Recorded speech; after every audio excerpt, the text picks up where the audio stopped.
comme nous l'avons vu juste auparavant, la filiation unique de Jésus. Il est le seul Fils, il est le monogène. Et c'est en lui que nous devenons fils et filles, frères et sœurs. Et donc, se montre ainsi la dimension encore insoupçonnée que cette filiation procure à la paternité de Dieu sur tous les hommes. Alors, en quelques points importants, comment Jésus révèle le Père? Eh bien, il nous fait dire notre Père. Rien que ça, c'est pas mon Père. Cela nous met tout de suite en communauté. Communauté de tout petits, auquel le Père révèle ses secrets. Et dont chacun est personnellement fils ou fille de Dieu. Vous voyez, là encore, c'est une réalité. Ce n'est pas métaphorique. Ensuite, c'est dans le Christ que s'accomplit l'idéal des prophètes, puisque par lui, Dieu est Père de tous les hommes, et tous les hommes sont frères. Universalisme chrétien. Enfin, Dieu, nous révèle Jésus, n'est jamais tant notre Père qu'en aimant et en pardonnant. Et nous, de notre côté, nous ne sommes jamais autant ses fils qu'en agissant de même envers nos frères. Donc il y a la question de l'imitation, ce dont on parlait tout à l'heure à propos de l'amour fraternel. Alors, qui est ce Père de Jésus? Mais là, il y a un mystère, évidemment. Le Père parle par son Fils. Il est la source, l'origine.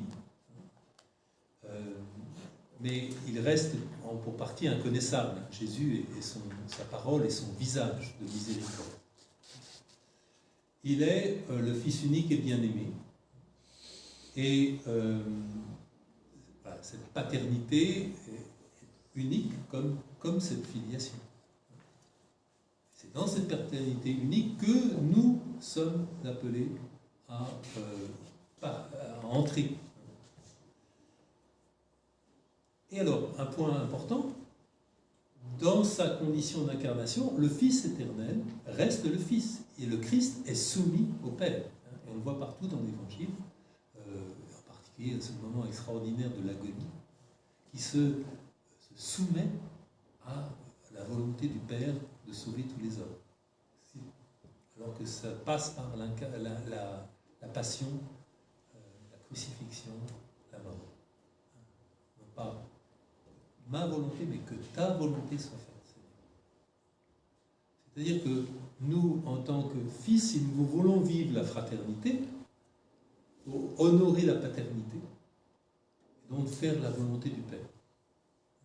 Et la volonté du Père, réciproquement, c'est que nous vivions en frères et sœurs dans le Christ. Ce qui suppose que nous soyons pas seulement avec nos moyens naturels, pas seulement avec nos bons sentiments, nos idéaux, nos maximes, mais que nous vivions de l'esprit même de Dieu. Et l'esprit même de Dieu nous est donné dans les sacrements, il nous est donné dans la prière, il agit aussi dans le monde d'une manière qui nous est inconnue, heureusement.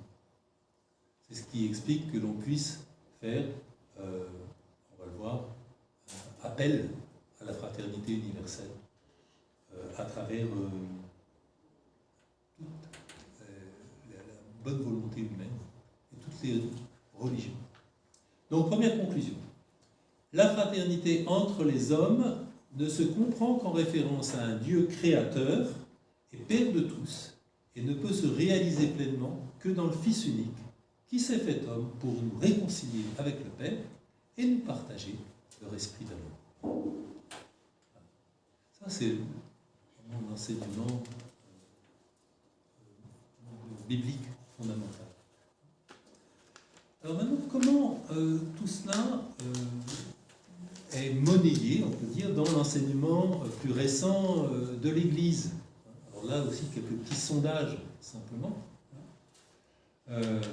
Bien, le Concile Vatican II, par exemple, fait très clairement appel à la fraternité universelle, avec cette phrase extraite de la Constitution pour l'Église dans le monde de ce temps, Gaudium et Spes, joie et espérance, en proclamant la très noble vocation de l'homme, la vocation à la sainteté, la vocation à la divinisation dans le Fils, et en affirmant qu'un germe divin est déposé en lui, donc en tout homme.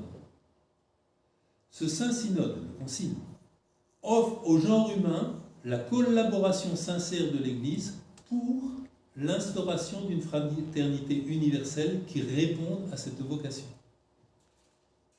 Vous voyez, c'est beau et c'est subtil en même temps. Il faut tenir les deux. À la fois il y a l'appel à la sainteté, à imiter le Père, à être parfait comme le Père, soyez saints comme je suis saint aussi. Et puis, il y a le fait que l'Église propose une collaboration à tout le genre humain pour l'instauration d'une fraternité qui va être universelle, qui dépasse les frontières de l'Église, même si l'Église se veut catholique et donc universelle. Mais tous les hommes n'en sont pas encore membres. Et puis je vous cite une phrase de Jean-Paul II, à son discours au Bourget, premier voyage en France. Liberté, égalité, fraternité, donc la devise républicaine française actuelle, sont au fond des idées chrétiennes. Donc, ça, pastoralement, ça veut dire que nous avons besoin de nous réapproprier des idées chrétiennes qui ont été traduites différemment ou qui ont été employées dans d'autres contextes, si nous voulons leur donner toute leur force et leur profondeur. Ça, c'était donc le Concile Vatican II, Jean-Paul II. Maintenant, passons au pape François. Alors, pape François, c'est très intéressant puisque ça a été montré par mes prédécesseurs. Il a mis un accent très fort sur la fraternité, à l'image de son frère aîné, Saint François d'Assise, évidemment. Et dans cette encyclique, Fratelli Tutti, tous frères. Et alors, je voudrais vous présenter justement là, comment ça s'articule dans cette encyclique, entre la dimension universaliste et puis l'enracinement dans la foi chrétienne. Alors d'abord, il y a un rêve. Il y a un rêve universaliste. Il le dit lui-même, vous savez, comme Martin Luther King. I had a dream. I have a dream. On l'imagine bien. Rêvons en tant qu'une seule et même humanité, comme des voyageurs partageant la même chair humaine, comme des enfants de cette même terre qui nous abrite tous, chacun avec la richesse de sa foi ou de ses convictions, chacun avec sa propre voix, tous frères. On retrouve l'idéal des prophètes, c'est clair. Il y a un côté très prophétique. C'est une ambition de mettre les religions au service de la fraternité dans le monde.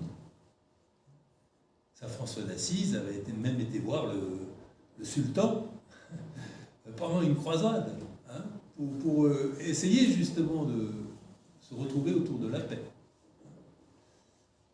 Voilà.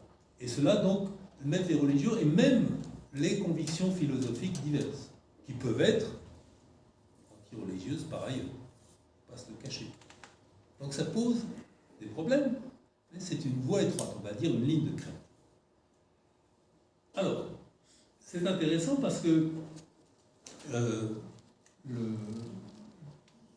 pape François, vers la fin de son encyclique, c'est la 6e ou 7e partie, si je me souviens, numéro 272-273, alors qu'auparavant on n'a parlé que sur un plan, on va dire, naturel, que sur un plan où on peut se retrouver, où tout le monde peut se retrouver avec ses options, ses choix idéologiques ou autres, eh bien là, on a une référence l'enseignement de Jean-Paul II et de Benoît XVI, qui rappellent que cette fraternité, c'est le Père commun à tous qui nous la propose. Alors, je cite la phrase de Jean-Paul II qui est dans l'encyclique Centesimus Annus. Je voudrais rappeler un texte mémorable, dit François, s'il n'existe pas de vérité transcendante par l'obéissance à laquelle l'homme acquiert sa pleine identité, dans ces conditions, il n'existe aucun principe sûr pour garantir des rapports justes entre les hommes. C'est vrai, c'est difficile de vivre une fraternité quand on n'a pas de point de repère sur ce qu'est l'homme en vérité, une anthropologie commune, on va dire, sans parler de la théologie. Ensuite, une citation de Benoît XVI dans Caritas in Veritate, l'amour, sur l'amour, son encyclique sur l'amour. La raison, à elle seule, est capable de comprendre l'égalité entre les hommes et d'établir une communauté de vie civique. Mais elle ne parvient pas à créer la fraternité. Et finalement, le pape François conclut, nous croyants, nous pensons que sans une ouverture au Père de tous, il n'y aura pas de raison solide et stable à l'appel à la fraternité. Oui, c'est intéressant parce qu'il fait tout ce qu'il peut pour ouvrir au maximum cet appel, hein, et pour réunir tous les hommes de bonne volonté. Même les francs-maçons ont dit, c'est super cette encyclique. Mais il y a un moment où il faut dire que pour réaliser cet appel, pour le concrétiser, il faut certes faire des pas comme il le propose dans toute son encyclique, mais que finalement, c'est l'ouverture au Père de tous, donc à Dieu, qui permettra de mettre ça de manière solide et stable. Oui. Alors, il donne des exemples, c'est intéressant, des exemples historiques. Par exemple, Charles de Foucauld, en dehors de Saint François d'Assise, hein, évidemment. Charles de Foucauld, qui lui s'est voulu le frère universel, et en particulier par rapport aux musulmans, hein, et qui est allé vivre en pays musulman pour donner un témoignage du fait que le Christ, que Dieu les aime, que le Christ est présent non seulement dans l'Eucharistie, mais à travers justement la charité qu'il leur manifeste, hein, parmi eux. Et il veut prendre cet exemple, le pape François, pour faire un appel. Hein.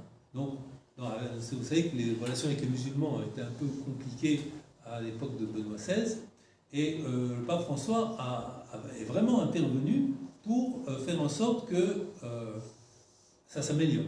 Et donc, il a fait un appel commun avec le grand imam Ahmad Al-Tayeb à Abu Dhabi. C'était 4 février 2019. Et dans cet appel, je vous cite 2 passages, il est dit « Au nom de Dieu, qui a créé tous les êtres humains égaux en droit, en devoir et en dignité », ça c'est commun à l'islam et au christianisme, judéo-christique, et les a appelés à coexister comme des frères entre eux, pour peupler la terre et y répandre les valeurs du bien, de la charité et de la paix. Vous voyez ? On commence comme ça. Au nom de Dieu. Au nom de Dieu, qui a créé et a appelé. On retrouve les 2 dimensions. Et il finit pour justement ouvrir le plus possible au nom de la fraternité humaine qui embrasse tous les hommes, les unit et les rend égaux. On va dire ça, c'est le socle comme le minimum, plus petit dénominateur commun, c'est la fraternité humaine, tout simplement.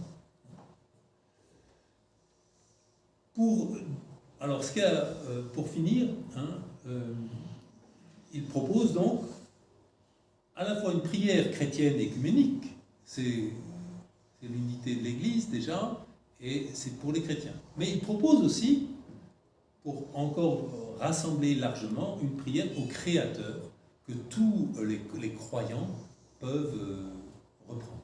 C'est très beau.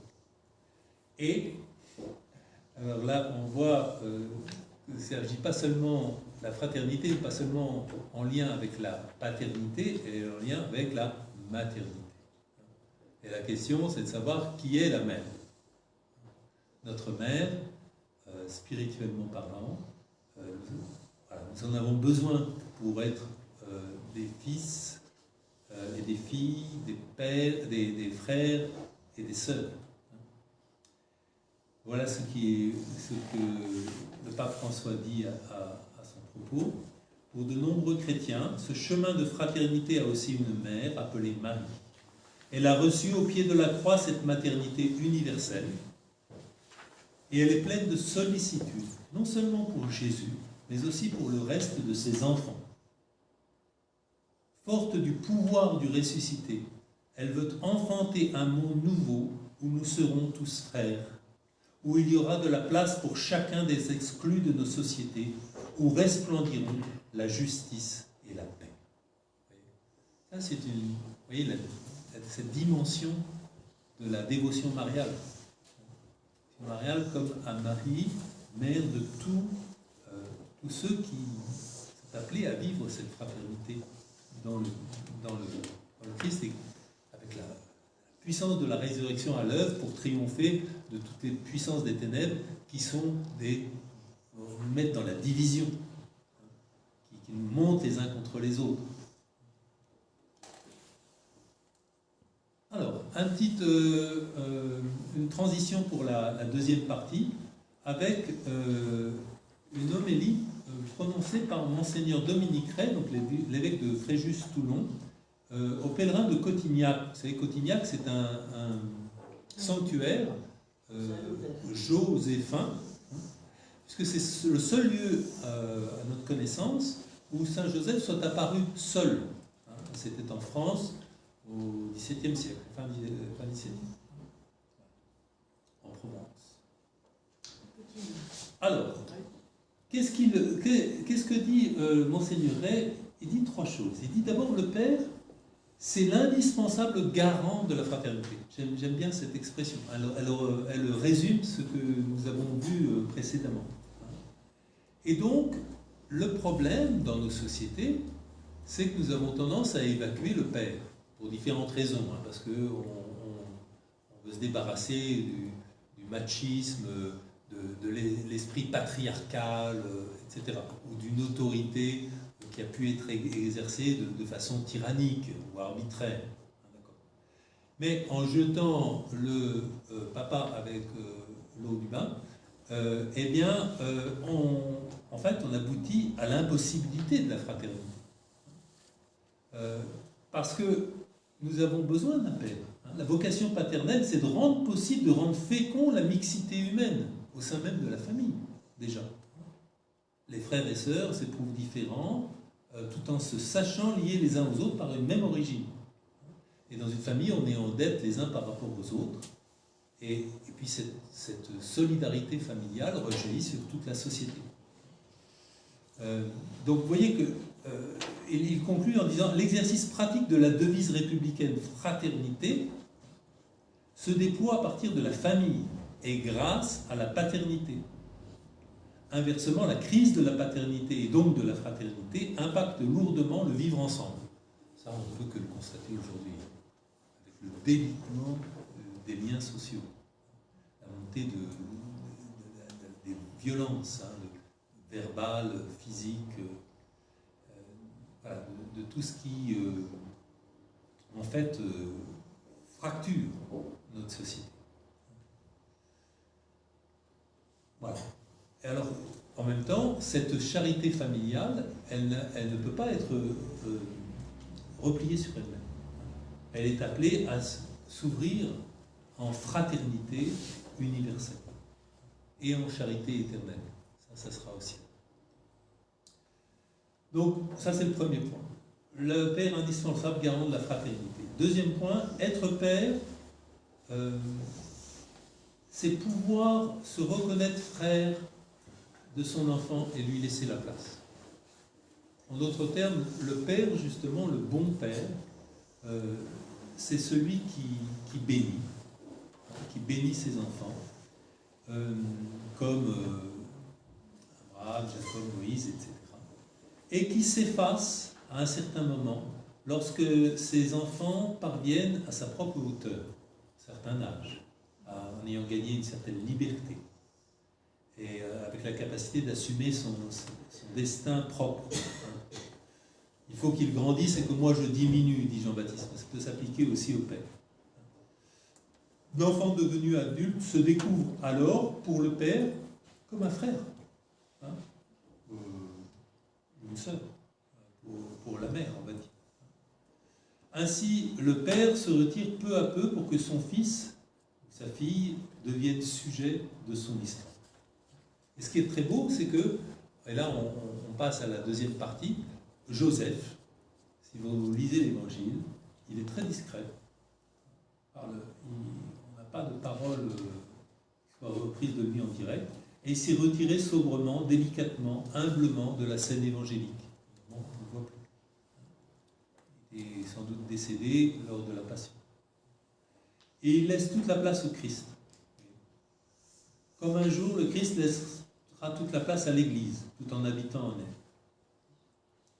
Vous voyez, alors on voit la dérive qu'il y aurait dans une paternité qui, mal assumée, qui maintiendrait sa progéniture dans l'infantilisation, qui l'assujettirait en quelque sorte, qui se servirait de ceux que l'on doit servir.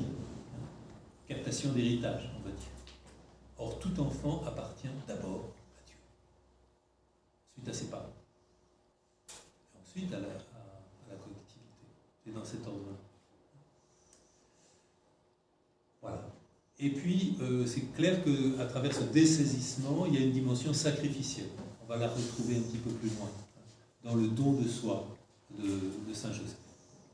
Enfin, donc Joseph est, ce faisant, dans sa manière de se relier à l'enfant Jésus, il est témoin et ombre du Père, en quelque sorte, ombre projetée du Père. Parce que chaque paternité est un passage à témoin, justement. Elle renvoie au-delà d'elle-même. Elle renvoie à la paternité divine. C'est le cas de Joseph, bien sûr. Cette expression, l'ombre du Père céleste, on la trouve dans la tradition spirituelle, parce que sa paternité, à lui, est la trace limitée, imparfaite, mais exemplaire de celle de Dieu. Et en tout cas, c'est celle que Dieu le Père a choisie pour son Fils sur la terre. Un Joseph qui soit comme son empreinte, qui parle de lui, qui en soit l'écho, qui soit la figure d'un Dieu Père sur la route de tous les hommes, finalement. C'est là qu'on retrouve la fraternité.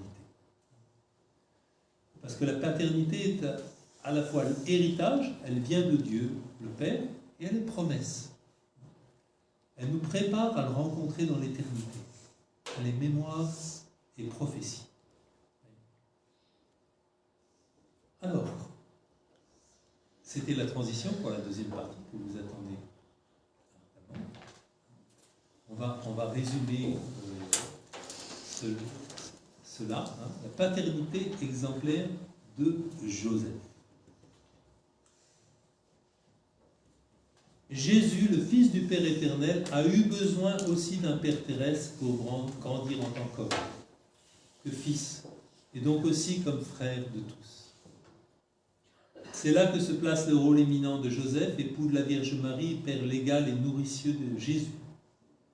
Et cette paternité, voulue par la providence divine, est mise au service de la fraternité, s'étend dès lors à l'Église et à chacun de nous. Voyons ça un petit peu plus en détail. Donc Saint Joseph est comme l'icône du Père Céleste. On disait l'ombre, l'icône, c'est plus positif encore.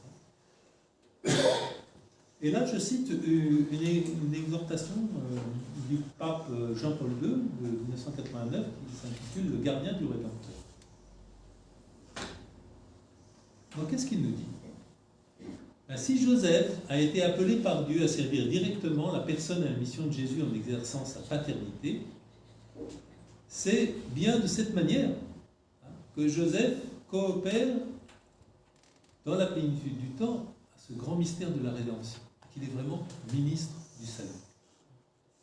Il coopère à l'œuvre de la rédemption. Donc il coopère concrètement à l'établissement de cette fameuse fraternité en Christ.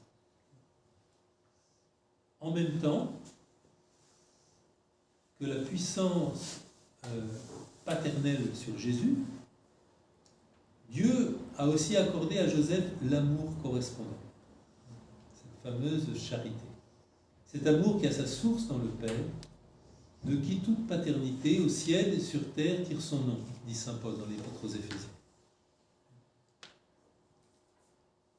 Alors voyons comment cet amour se traduit dans le cœur de saint Joseph. Et là, nous allons citer une lettre du pape François de 2020, qui s'intitule « Du cœur du Père ». Alors, saint Joseph, nous dit le pape François, est d'abord un père qui est aimé. Ça se voit dans la tradition spirituelle, dans différents lieux. On a honoré saint Joseph, bon, chez les carmes et carmélites beaucoup, sainte Thérèse de Jésus, sainte Thérèse d'Avila. C'était son père spirituel principal, on va dire. Et puis, voilà, on a vu se développer récemment des familles qui se consacraient à Saint Joseph, des familles spirituelles religieuses. Bon, c'est un père aimé de Jésus d'abord, et en raison de son rôle dans l'histoire du salut, le peuple chrétien l'a aimé, aussi parce que c'est un père qui est dans la tendresse. On peut dire que Jésus a vu en Joseph la tendresse de Dieu, nous dit le pape François. Comme la tendresse du Père pour ses fils, la tendresse du Seigneur pour qui le craint. C'est le psaume 103. Donc là, c'est là où on voit que la volonté de Dieu, son projet, passe aussi à travers cette préoccupation de Joseph pour son enfant. C'est aussi à travers l'obéissance. C'est-à-dire que Jésus, le Fils, nous avons vu, a appris l'obéissance, nous dit l'Épître aux Hébreux, à travers les souffrances. Et ça, c'est l'éducation qui le permet. Quand un père, précisément, prononce son propre fiat, comme Joseph, prononcer le oui, son oui, même s'il était silencieux, il l'a prononcé en agissant, en obéissant à Dieu. Tout comme Marie à l'Annonciation, tout comme Jésus à Gethsémane. Et dans son rôle de chef de famille, Joseph a enseigné à Jésus à être soumis à ses parents, selon le commandement de Dieu. De la même façon que revient cette histoire, Karol Wojtyla, de Jean-Paul II, a appris à prier en voyant son père se mettre à genoux pour la prière tous les soirs, dès qu'il a perdu sa mère très tôt. Voilà. Et il a appris de son père qu'il y avait un Père céleste devant lequel on se mettait à genoux. De la même manière, dans la vie cachée de Nazareth, Jésus a appris à faire la volonté du Père à l'école de Joseph. Et cette volonté est devenue sa nourriture quotidienne. C'est aussi un Père qui est dans l'accueil. L'accueil de la réalité, l'accueil des circonstances particulières.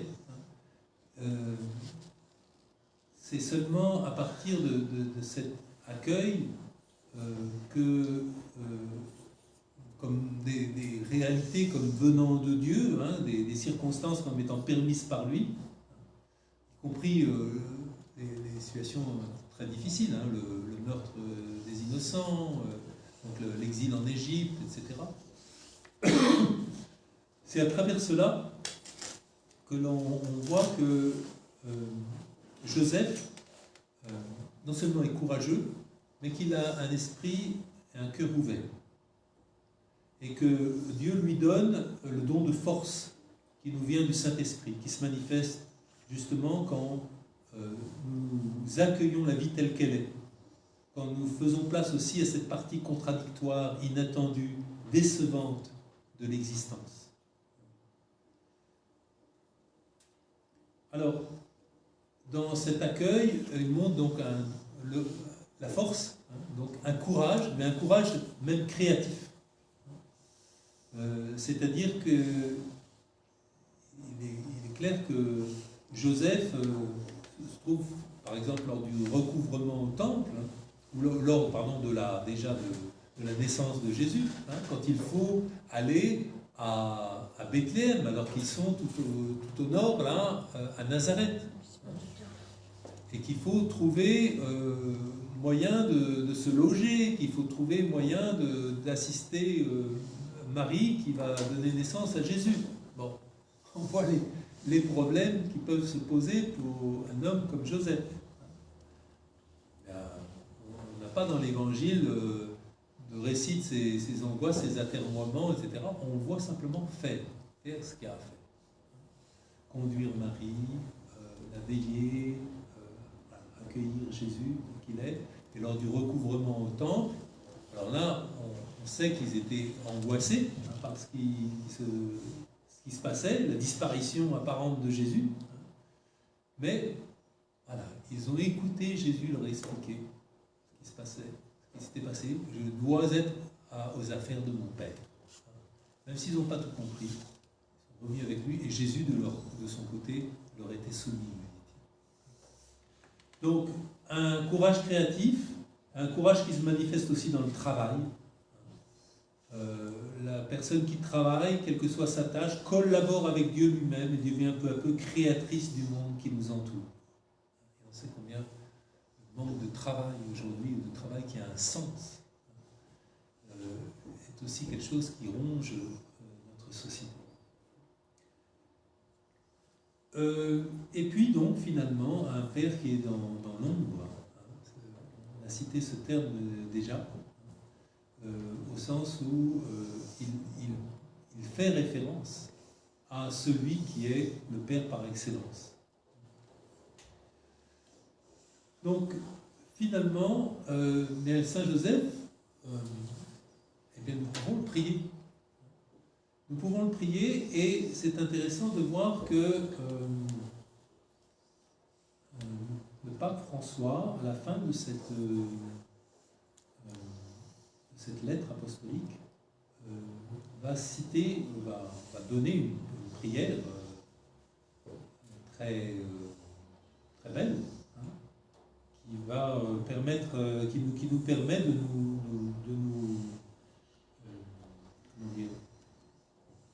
qui permet qu'on se retrouve avec lui, non seulement dans l'admiration, mais dans une demande de secours à Saint Joseph. Nous voulons vivre la fraternité. Nous savons qu'elle est indissociablement liée à la paternité. Et nous avons de cette paternité divine une icône sur cette terre. Alors nous pouvons le prier. Alors, je voudrais terminer en reprenant cette prière de Pape François.